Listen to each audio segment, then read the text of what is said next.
Yo, yo, yo, welcome back to the No Hedging Podcast. I am your host, Ty the Jet. I'm with my co-host here, Rip16, and we're back with another video.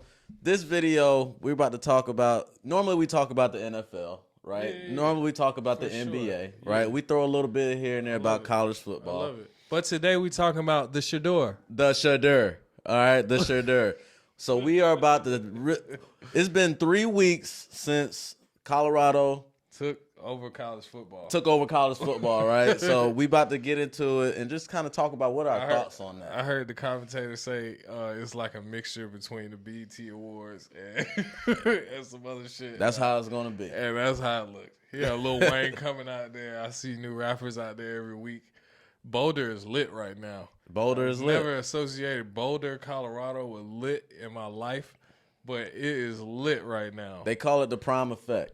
Yeah. And the prime is definitely in effect in Boulder, Colorado, in college football, in the nation of sports. It. My thoughts is I like it because I feel like he is kind of like I watch Winning Time on HBO. Great series. Don't know if you watch about the 80s Lakers dynasty. You should definitely check it out. But one of the things Jerry Buss did is he kind of revolutionized NBA basketball by bringing in the show. Like the Laker girls was the first ones to come out there dancing at halftime. He had the forum. He had all these different things going on, so it brought more energy to the game. So it was a show, entertainment, and I think that's kind of what he's doing. But he's also pumping up his team with it. Like, how can you not be lit? You got Lil Wayne bringing you out. Yeah. How can you not be lit when you got fucking? These are young guys, so they got some rappers that they like. They got some artists that they like coming into the locker room. Some people they seen on TV coming in, giving them speeches before the like. That's gonna get your team fired up. Yeah, and they already underdogs in some of these situations, or people underestimate them. So now they coming out and he igniting the dogs. I like it. I love it. Yeah, I absolutely love it. Like.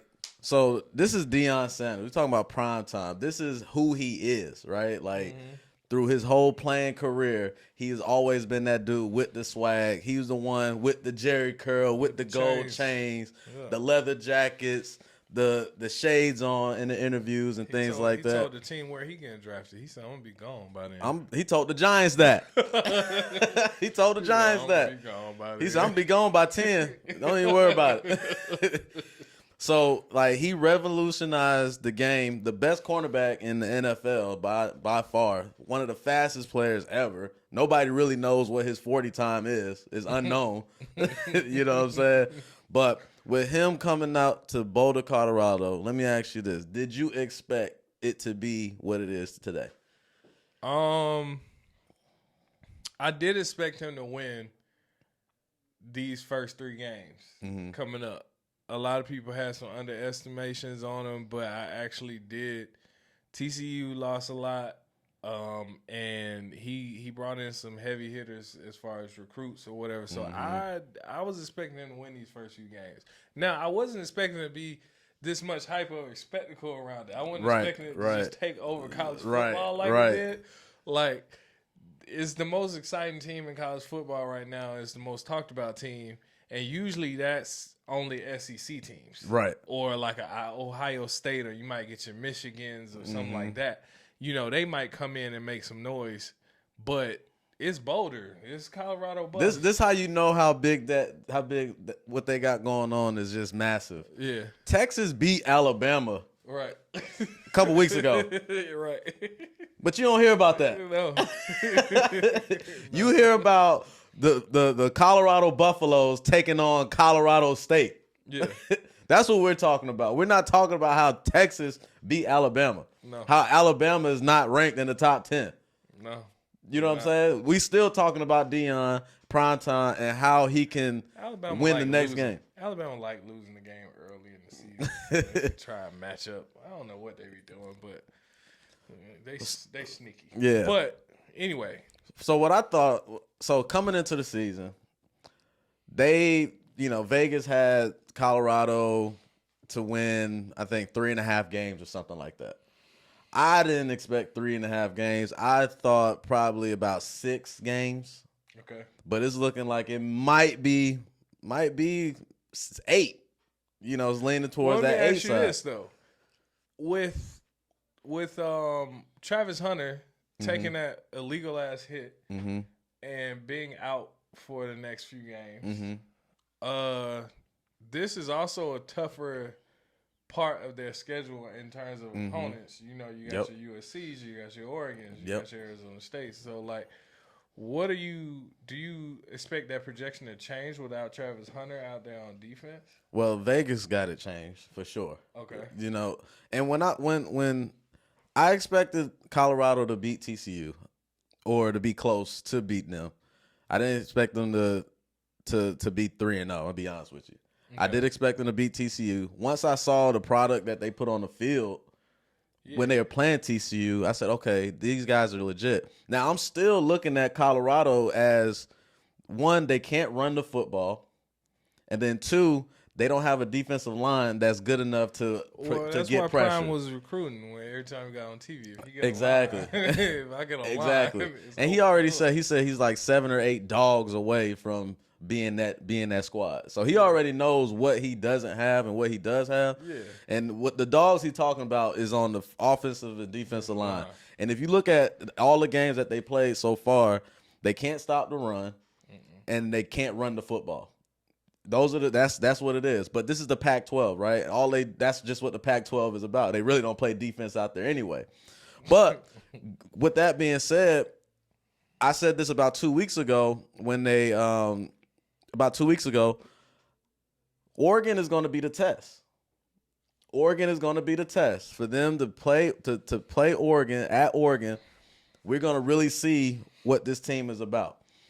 And there's about 7 teams ranked in the top 25 in this conference, bro. They got Oregon next, then they got USC, then they got Arizona State, then they got Utah. Utah's good too. You know what I'm saying? Then you got Oregon State. Utah be playing with my emotions when I bet on them. But based off of, with Travis Hunter being out, that is going to be, they're going to take some hits from that, right? Because that's what people were probably game planning for. Yeah. But they got other receivers over there. They got Jimmy Horn Jr., he's solid. They got my boy Xavier Weaver, he's solid. You know what I'm saying? Yeah, so, I like him. And then they got Edwards, running back. He's fast, solid. He's a receiving back too. So they got the talent still on the offensive side of the ball. I think they still got a significant amount of talent, and they're not just reliant all on Travis Hunter to do everything on offense for sure. I mean, I think he's a very good cornerback.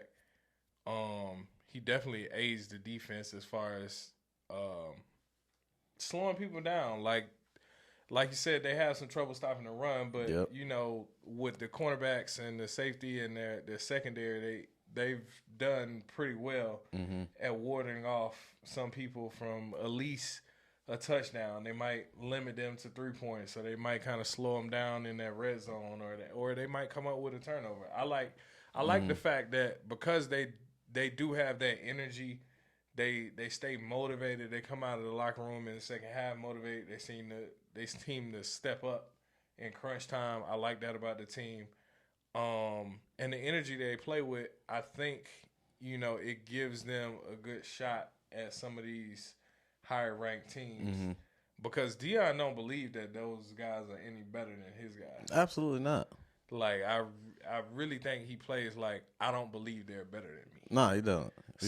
Nor does he believe that the coaches are better than him. Right. He said it. They asked him who's the best coach. He said, "Give me a mirror." Give me a mirror. I'll look at him. So I like that energy. I think it's gonna take them pretty far this season.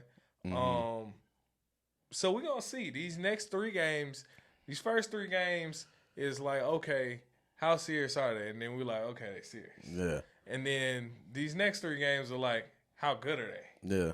And Shedeur is legit. Shedeur is good. Shedeur is legit. If you got a quarterback that can fucking sling it, Shedeur is legit, dog. Yeah. Like, he makes all the right decisions. He got a rocket arm. He throws his fucking ball on a rope. And then they also, the last game, Colorado State game, they found another weapon, the tight end. Okay, yeah. Mikey Harrison. You know what I'm saying? On that last drive to get him to the end zone. Yeah. Mikey Harrison. Yeah. You know what I'm saying? So They got some guys, and Dion know that they got some guys that still ain't showed up yet. Yeah. You know what I'm saying? He says this over and over again. He's like, yeah, we got some people that they just don't believe yet. You know, they don't believe. They don't believe in what's going on right now. Like, they not showing up in practice like they should. But we got some guys. You know what I'm saying? And he says that. Like, and he's a great recruiter. He's a great scout. He knows some talent, and he can find a hidden gem for sure. He got dudes that's at practice that just ain't showing up yet. So I believe that. I believe it. I think some of these other teams, they definitely got a shot. I mean, look at it. We got teams getting upset. We got teams having close games we were not expecting. You know, UGA was in a dogfight over the weekend, and they survived it. But let me ask you this. Do you believe that, or do you think that all of the noise that was surrounding, all the hype, all the buzz that was surrounding Colorado this past week kind of put their team in that situation where they had to go in 2 overtimes against Colorado State? You talking about Colorado's opponent? Yeah. I'm talking about Colorado and Colorado State. Yeah. Yeah, for sure. Coach is like, Dion coming out here shining. He like, this is our conference, bro. He like, you our rival. Like, nah, fam. Yeah. Which that was cool too. He wanted to chirp back. Yeah. Because he like, all right, y'all chirping, y'all coming out here concerts. You got rappers on the sideline. You got fucking Michael Irvin out here thinking he a coach. Like all type of stuff. So he wanted to chirp back. I like the energy. It got a little chippy more than it should. But I mean, I enjoyed it. But yeah, I think they definitely got their teams fired up, and that's why that game went the way it did. I hate the Travis Hunter injury happened, but other than that, you know, it was a good matchup. It was a fight. So, I like it. Yeah. What do you think about Colorado, Oregon this weekend? At Oregon. I think Oregon is favored by like 20 points. I don't think Oregon's covering that point spread.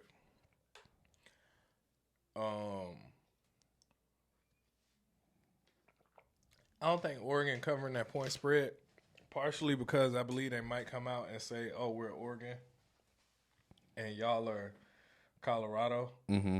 I mean, they know all of the hype, so maybe their coach, it will behoove the coach to instill that in his team to like be like, yeah, don't underestimate these guys just because y'all think y'all are a higher ranked team. Y'all supposed to be way better than them. Like, people get upset in college. Yeah, 21 points. It's a lot of upsets in college. So it will behoove the coach to instill that in his team in Oregon. Because if not, at the very least, I don't think it'll be no 21-point victory. I think Colorado just got enough dogs and they play hard enough to potentially cover a point spread. Yeah, I think, you know, that game that they just played against Colorado State, I think that game right there, that showed a lot of grit.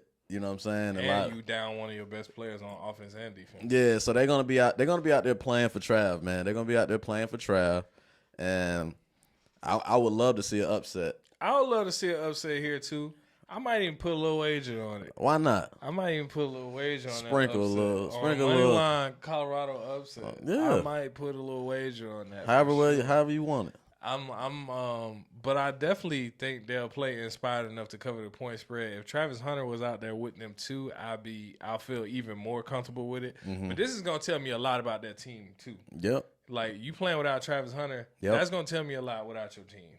Because we've been seeing it, even in the NFL, we've been seeing how one player can come in and really change a game. Yeah. So, yeah, that's where I'm at with it. What about you? I like Colorado. I'm rolling with the Buffs, man. I'm go Buffs. I'm Skull Buffs. You know what I'm saying? It's all about the Buffs. You know what I mean? It's Colorado or not. You know what I'm saying? I've been down with them since the beginning. I'm a big fan of Coach Prime. I like Shedeur. I love the offense. They sling that rock. Like I said, the only thing that I'll look at is the trenches, man. I look at, when I'm watching these games, I'm looking at who can run the ball and who can stop the fucking run and get pressure. Line on both sides next season, and that team is going to be nasty. Yeah, that's all I'm looking at.